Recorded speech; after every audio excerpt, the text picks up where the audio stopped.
বৈদিক জ্যোতিষশাস্ত্র অনুযায়ী শনিদেবকে ন্যায়ের দেবতা বলা হয়েছে।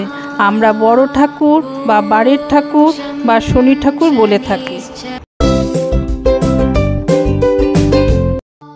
নমস্কার বন্ধুরা, শনি মহারাজের আরাধনা করলে সব সমস্যা থেকে মুক্তি পাওয়া যায়। কথিত আছে যে শনিদেবের আশীর্বাদ যার জীবনে আর যার কপালে আছে সে কোনো কিছুতে অভাব থাকে না। কোনোভাবে যদি শনিদেবের কুদৃষ্টি কারোর উপর পড়ে তাহলে তার খারাপ দিন শুরু হয় বা খারাপ দিন চলতে থাকে, এটা কথিত আছে।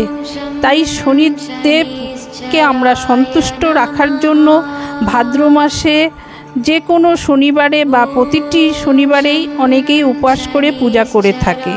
তবে পূজা অনেকে ঘরে করে না, বাইরে আজকাল পুজো হয়, সেখানে আমরা গিয়ে পুজো দিয়ে থাকি।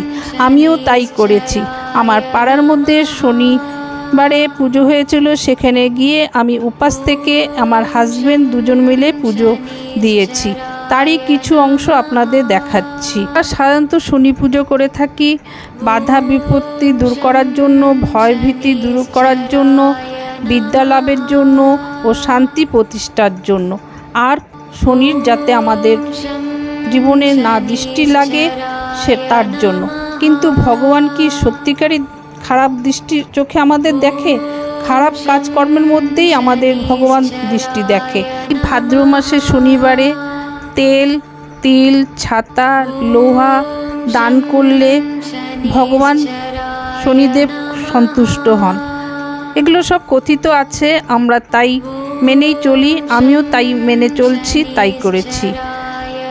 সায়েন্স বা বিজ্ঞানের যুগ হোক, কিছু নিয়ম আমাদের পালন করতে হয় যেটা আমাদের মঙ্গলের জন্য। সেরকম শনির অনেক কিছু নিয়ম আছে, আমরা সব সময় মেনে থাকি।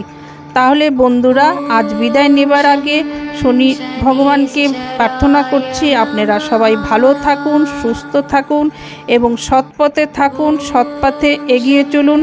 ঠিক শনিদেব আপনাদের সাথে থাকবে। এতক্ষণ যারা ভিডিও দেখলো ধন্যবাদ।